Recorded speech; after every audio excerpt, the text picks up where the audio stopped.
Hey, welcome back to my channel. It's Kevin Lee from FanTake, and today we're going to be talking about the NBA playoffs. Recently, we've been told that the league is going to return on July 30th, and we're going to finally get to see an NBA champion get crowned. And before we have to get there, though, we do have to find out who will make the playoffs, because although it's mostly the competitive teams that are returning to the bubble, there are still a lot of teams that are fighting for that final spot. And the most competitive battle is for that 8th seed in the West, which is currently being held by the Memphis Grizzlies.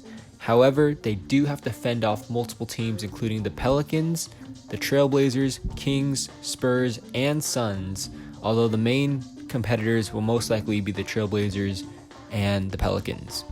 Under the new return format, each team will be playing 8 games to be considered regular season games.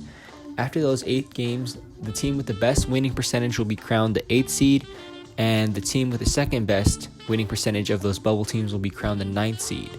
Remember, because the league ended abruptly, not all the teams are going to be playing the same amount of games, and because of that, winning percentage will be more important than simply the amount of wins or the amount of losses. After that's all said and done, between the 8th and the 9th seeds, if the 9th seed is within 4 games of the 8th seed, they will play a play-in game to try to determine that 8th seed and who will face the first seeded, most likely Lakers, in the first round. If the 8th seed is able to win that first game, then they're in and they play the number 1 seed. If the 9th seed wins, however, they play a second game, and if the 9th seed can win both games, they steal that 8th spot and the playoff spot from most likely the Grizzlies. And so we're going to see today who is going to be able to make it into the playoffs. Is it going to be the Grizzlies? Are they going to be able to hold on to that spot? Or is someone going to jump them? And most people right now are expecting that to be Zion Williamson and the Pelicans, just because of how easy the schedule came out to be. And because of that, we're going to go over the schedules today and see who has the best shot.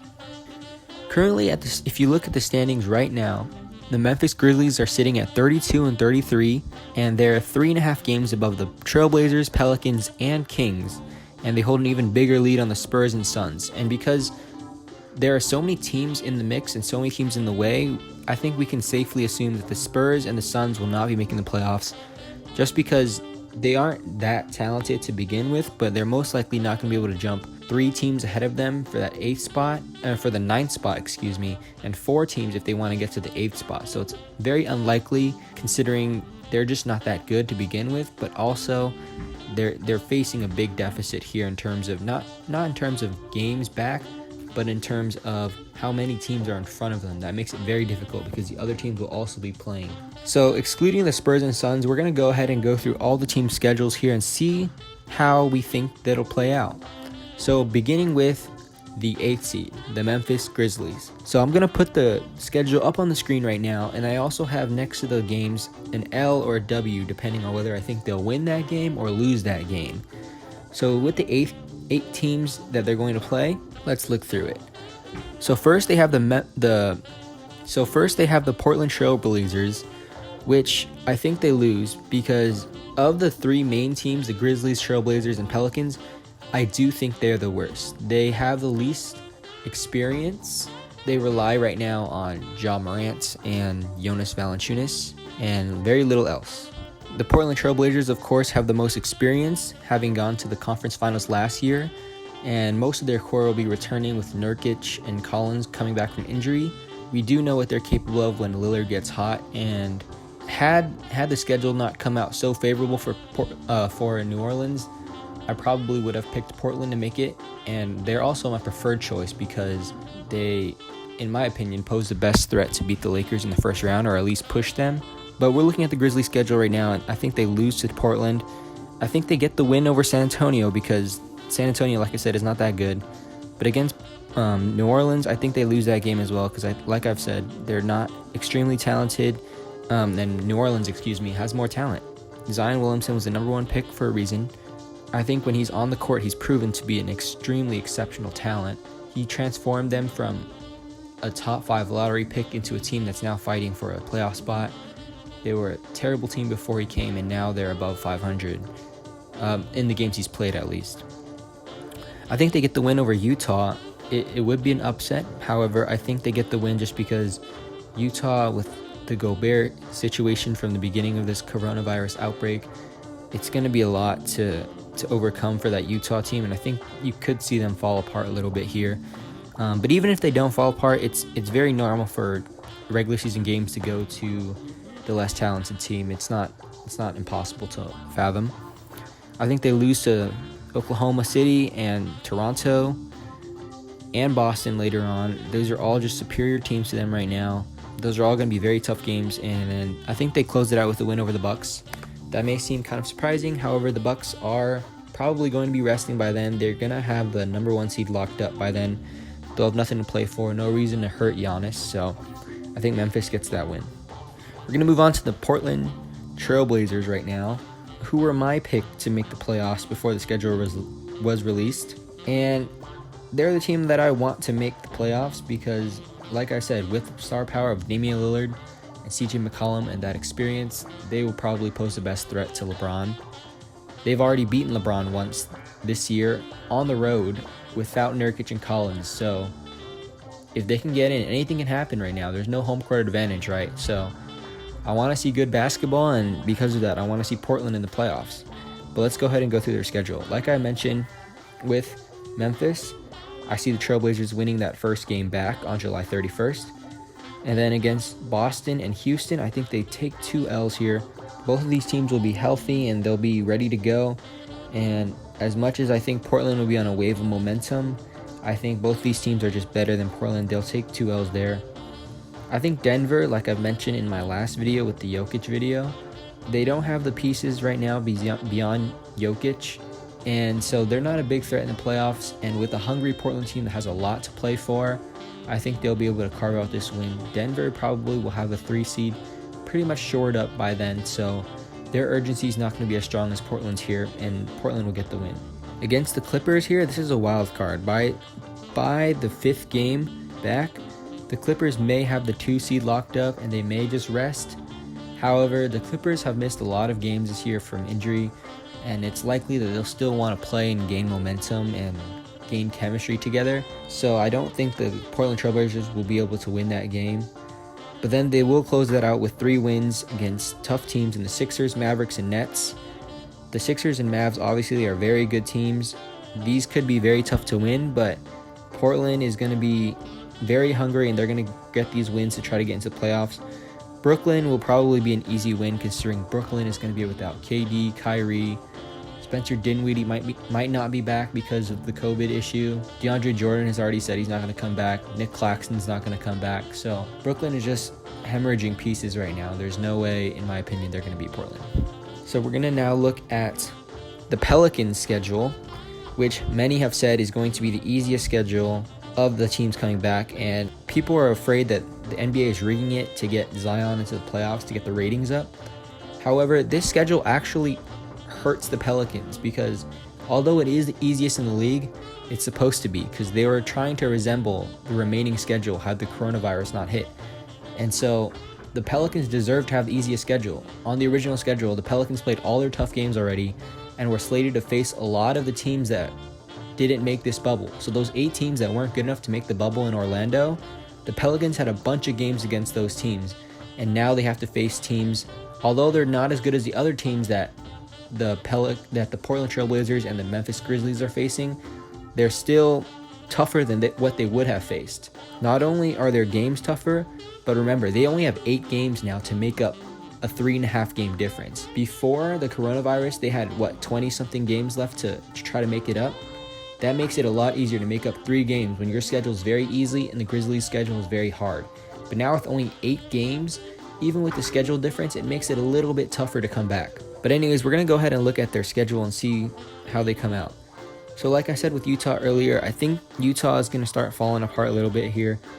New Orleans is going to get that win. They're going to lose to the Clippers. It's only the second game of the return, so the Clippers will still be playing for real by then. They'll get that loss. But then against Memphis, Sacramento, these are 2 teams that they're going to be vying against for that final playoff spot. And they're just better than both of them. So with so much on the line, they're going to get both of those wins. They're going to get a win against the Wizards team that's most likely the worst team of the teams invited to Orlando. The easy stepping stone, easy win for pretty much any team that plays them. So New Orleans is going to get that win. San Antonio is going to be a win as well. San Antonio is another team that's vying for that 8th spot. However, like I mentioned, they're too far behind to make it up, really. It's going to be very difficult for them. So by the 6th game, San Antonio might not have anything to play for anymore, and New Orleans is just a better team, so I see that as an easy win as well. And then the second time they play Sacramento, I see a loss just because Sacramento is a quality team, and it's very hard to beat an NBA team 2 times in a row within the span of a week. It's very difficult to do that. And so with a team that's also playing for a playoff spot in Sacramento, I think Sacramento gets that win. And then to close it out, they play Orlando, which I see them beating as well. Orlando is just, even though they are in a playoff spot right now, they're not as good as New Orleans because the West is stronger at the bottom than the East, and Orlando's not as good as New Orleans. So I see the Pelicans coming out of this 8 games with a 6-2 record, which is going to be substantially better than any of the other teams they're vying against. And I'll get to where that leaves all the teams at the end. Sacramento is the final team we're going to look at here, and here there's not going to be much to go over because not only are they behind the Grizzlies by a wide margin, but I don't think they come out of this schedule too well. I think they go 4-4 here with losses to the Spurs and Mavericks and Pelicans and the Rockets. All teams you can argue are better than them, and they'll beat the Nets, Magic, and the Pelicans the second time. And I think similar to how the Grizzlies beat the Bucks earlier in my predictions, I think they'll beat the Lakers just because the Lakers will be resting by the final game. So I think the Kings come out of this 4-4, and then after that, we can go ahead and look at the predicted standings based on my predictions for those games. So as you can see, based on the winning percentage, which I mentioned at the beginning of the video is going to be the key thing here, the Grizzlies still hold on to the Pelicans, climb up to 9, and so the play-in game would be the Grizzlies and Pelicans, where I think the Pelicans are just better. So they would win that first game, they would play a second game, and I think they win the second game as well. And they move on to the playoffs, and they play LeBron James and the Lakers. Of course, you could argue that it would be very tough for New Orleans to beat the Grizzlies twice in a row here, and 3 times in a row, really, if you considered my prediction from the 8 games as well. However, this Pelicans team, I think, is substantially better than Memphis. The season had not been postponed, and they had that full 20-something games to make up. I think New Orleans would have easily caught up to Memphis, and in fact, they were actually favored to do so by some predictions and statistical models based on the strength of schedule. Many predicted New Orleans to actually get that spot. So I think they're just a better team. You could argue like, oh, why are they the better team if their record is so low? But if you think about it, the turning point was when Zion Williamson came back about mid-season. He really turned that team around. So a lot of their losses came when he wasn't back yet. So it's not fair to gouge this team's talent based on their earlier record. He's back now, and it's very likely if they play Memphis, I think they're just too good. They have Zion Williamson, all-star Brandon Ingram. Drew Holiday is a wily veteran. Lonzo Ball is a great passer. If you were to compare the talent from the Pelicans and the Grizzlies, I would say of the 5 best players in the series, the Grizzlies probably have 1 in Ja Morant. The Pelicans have Williamson, Holiday, Ingram, and Ball. And that's a lot of talent to try to make up, even if you only need 1 win compared to New Orleans 2. To take into account how much of a different team New Orleans is with Zion, before he came back from injury, they were 18-27, which is only a 40% winning percentage. And since he's come back, they've gone 10-9 in the games he's played. He's a 12.2 differential when he's on the court, which means that per 100 possessions, they're 12 points better when he's on the court, which marks him at this 97th percentile in the entire NBA, which means he's already an elite player, even though he's only played like 20 games. He's an elite player already. Nobody's been more hyped than Zion Williamson, and he's lived up to it so far. So I'm excited to see where he goes, and I hope he continues to live it up in the playoffs, where I think he'll be, and I think he'll face LeBron James in the first round to make an exciting matchup for the NBA, one that I don't think they rigged for, but they will definitely be excited to see. If you've stuck around till the end of the video, thank you for watching. You can check out more articles that are dealing with the same kind of things as this on my blog at fantakeblog.com. You can also follow us on Instagram at FanTake Blog. That's also the Twitter username. You can follow my personal Instagram at Kevin Kietley. All of these will be on the screen. Please check it out. Thank you for watching.